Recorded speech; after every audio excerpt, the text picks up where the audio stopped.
আসসালামু আলাইকুম সুপ্রিয় ভিউয়ার্স, আশা করছি সকলে ভালো আছেন।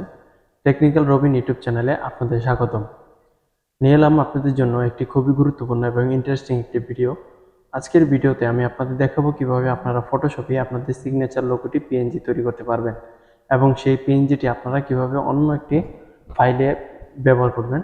তো চলে যাই আমার ডেস্কটপ স্ক্রিনে। আজকে আপনারা আপনার ভিডিওটি কন্টিনিউ দেখতে থাকেন, তাহলে আপনারা কিভাবে পিএনজি তৈরি করতে হয় সিগনেচার একটি ছবি আপনারা যখন তুলবেন সেটি হয়তো ভালো না আসতে পারে, সেটা থেকে কিভাবে আপনারা পিএনজিটি তৈরি করবেন সেটি সহজ পদ্ধতিটা আমি এই ভিডিওতে আপনাদের দেখিয়ে দিব। তো চলে যাই আমার ডেস্কটপ স্ক্রিনে, আপনারা আমার ভিডিওটি দেখতে থাকেন।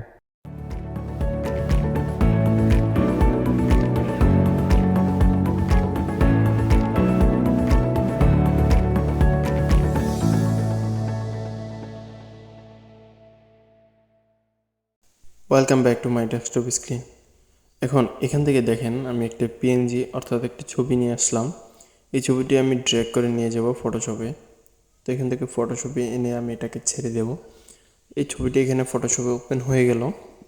ফটোশপ ওপেন হওয়ার পর এখানে দেখেন আমি শুধু সিগনেচারটা এখান থেকে পিএনজি করব, তার জন্য একটু ক্রপ করে নেব।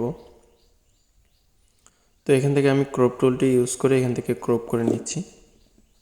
ক্রপ করার পর এখানে দেখেন উপরে ওই বাকি অংশটুকু আছে। তো এখান থেকে আমি সিলেকশন টুল দিয়ে সিলেক্ট করে কন্ট্রোল ডি বা ডি প্রেস করে ডিলিট প্রেস করে দিলাম, তারপর অটোমেটিক এখান থেকে চলে গেল।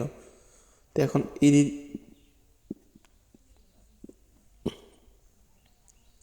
এখন এটাকে আমি পিএনজিতে রূপান্তর করব। সেটা করার জন্য আমি এখান থেকে চলে যাব সিলেক্টে, দেন অল সিলেক্ট করে আমি চলে যাব ইমেজে, কালার রেঞ্জ। তো এখান থেকে ইমেজ যাব, ইমেজে গিয়ে অ্যাডজাস্টমেন্ট থেকে এখান থেকে লেভেলস, কন্ট্রোল এল প্রেস করলে চলে আসবে। এখানে লেভেলসে এসে আপনারা এখানে উপরে দিকে ইনপুট লেভেল, এখান থেকে দেখেন ডান পাশের যেটা আছে, আমি মাঝখানেরটা সরিয়ে দেখাচ্ছি। আপনারা ডান পাশেরটা টেনে এখানে নিয়ে আসবেন আর মাঝখানেরটা মাঝখানে রাখবেন, তাহলে আপনাদের এই পিছনের ব্যাকগ্রাউন্ডটা হোয়াইট হয়ে যাবে এবং পিএনজিটা যেটা সিগনেচার আছে কালো লেখাটা সেটা ডার্ক হয়ে যাবে। তারপর এখানে সুবিধার্থে একটু ক্রপ করে নিই, এবং যেহেতু এটা পিএনজিটা বড় ছোট হলেও কোনো সমস্যা নেই। তো এখান থেকে একটু ছোট করে নিলাম। এখন আমরা চলে যাব সিলেক্টে গিয়ে আমরা চলে যাব কালার রেঞ্জে। তো আমি দেখিয়ে দিব অল সিলেক্ট, আমি কন্ট্রোল এ প্রেস করলাম, অল সিলেক্ট করলাম, তারপর সিলেক্ট থেকে কালার রেঞ্জে যাব।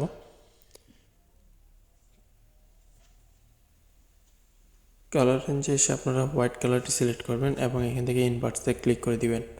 তারপর এখান থেকে যদি আমি ওকে করি, দেখেন এই অংশটুকু আমার সিলেক্ট হয়ে গেছে। এখন আমরা এটা করবো না, আমরা করবো হচ্ছে এখানে একটু অংশ বাকি ছিল, এটা ডিলিট করে দিলাম। কন্ট্রোল জে প্রেস করে একটা লেয়ার করে নিব এবং এখান থেকে চলে যাব সিলেক্টে, তারপর কালার রেঞ্জে যাব, তারপর এখান থেকে সব কিছু ঠিক থাকবে। তারপর এখান থেকে আমরা এই যে টেক্সচার সাইজটা আছে একটু কমিয়ে বাড়িয়ে দেখে নিব। তারপর কিন্তু ওকেতে ক্লিক করব।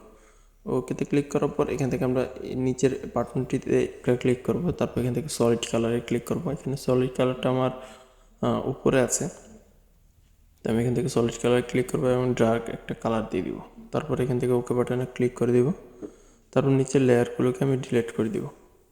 সিম্পলি এখান থেকে এটাকে আনলক করে আমি এখান থেকে ডিলিট করে দিব। ডিলিট করে দেখেন আমার এই পিএনজিটা যে সিগনেচারটা আছে এটা অটোমেটিক পিএনজি হয়ে গেছে। চাইলে এটাকে আমি এখান থেকে সেভ করতে পারবো এবং রোটেটও করতে পারবো। তো এখান থেকে আমি এটাকে সেভ করে নিব, কন্ট্রোল এস প্রেস করে আমি ডেস্কটপে এটাকে সেভ করে নিব। তো এখানে দেখেন জেপিজি বা পিএনজি সাইজটা আসছে না, সেটা করার জন্য আমি এখান থেকে কন্ট্রোল এস প্রেস করব, সেভে কপিতে ক্লিক করব, তারপর ডেস্কটপে সিলেক্ট করে এখান থেকে জেপিজি পিএনজি যেটাই সেভ করতে চাচ্ছি, তো এখানে আমি যেহেতু এটা পিএনজি সেভ করবো, পিএনজি লিখে ওকে বাটনে প্রেস করে দেব এবং এখান থেকে আমি এটাকে ক্লোজ করে দেব এবং কন্ট্রোল এন প্রেস করে একটি নতুন ফাইল ওপেন করে নেব। ওপেন করে নিয়ে এখান থেকে আমি ওই পিএনজিটা এনে দেখিয়ে দিব। ধরেন এই পিএনজিটা আমি এখন করেছি, এই পিএনজিটা এখানে নিয়ে আসলাম, এটা হচ্ছে সিগনেচার। যে কোনো প্রয়োজনে আমি সিগনেচারটি ব্যবহার করতে পারবো। তো সিগনেচারটি যে কোনো জায়গায় এটা আপনি ব্যবহার করতে পারবেন, চাইলে আপনি আপনার ওয়ার্ড ডকুমেন্টও ব্যবহার করতে পারবেন। বন্ধুরা, ভিডিওটি ভালো লাগলে অবশ্যই একটি লাইক করবেন এবং চ্যানেলটিকে সাবস্ক্রাইব করে দিবেন, পাশে থাকা বেল আইকনটি বাজিয়ে দিবেন। যারা সাবস্ক্রাইব করে রেখেছেন তাদেরকে অসংখ্য ধন্যবাদ। আমার এই চ্যানেলটিকে সাবস্ক্রাইব করে রাখলে আশা করি আপনাদের খুবই উপকার হবে, কারণ সামনে আরও নতুন নতুন ইন্টারেস্টিং ভিডিও আসবে এবং ফটোশপের basic A to Z tutorial নিয়ে আসার চেষ্টা করব। তো সবাই চ্যানেলটি সাবস্ক্রাইব করে পাশে থাকবেন। যারা সাবস্ক্রাইব করেছেন তাদেরকে অসংখ্য অসংখ্য ধন্যবাদ। সবাই ভালো থাকবেন, সুস্থ থাকবেন। আসসালামু আলাইকুম।